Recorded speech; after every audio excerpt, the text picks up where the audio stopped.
dagaalada ee lagula jiro kuwan argagixisada al-shabaab waa soo dhaweynayna sida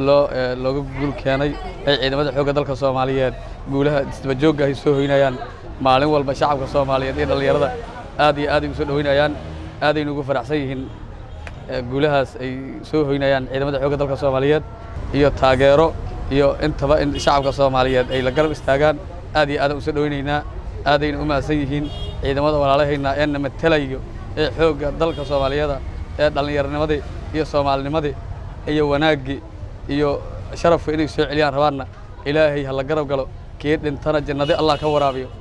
marka dhalinyarada Soomaaliyeed waa jeceshahay inaad dawladooda la shaqeeyaan ya dalkooda ay daafacaan dhiigooda u huraan ya hooyooyinkooda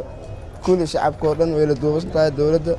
ya laakiin waxa laga codsanayaa dawladda aad iyo aad aan ahaantii waxa uu codsanayaa dhalinyarta si gaar ahaan inay u ogaato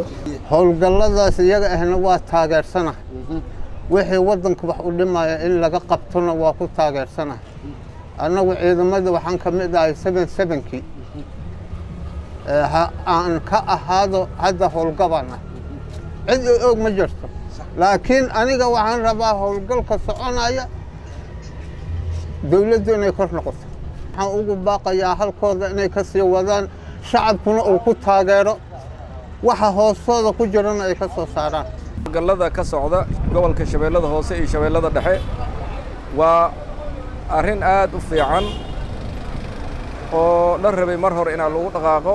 maadaama dawladda maanta ay ku dhaqaaqday way ku mahadsan tahay waana soo dhaweynaynaa aad iyo aad aan ugu mahadcelinaynaa waxa laga rabaa Shabeellada Hoose inay ku adkaan ay tagaan gobolka Jubbada Dhexe oo hal tuulo aan laga haysan in meel walba ciidamada qaranka qalabka sida inay tagaan oo dalka xoreeyaan ummadda ay u naxaan ay ka dhacayaan cadawga Soomaaliyeed ayaan ugu baaqayaa wariba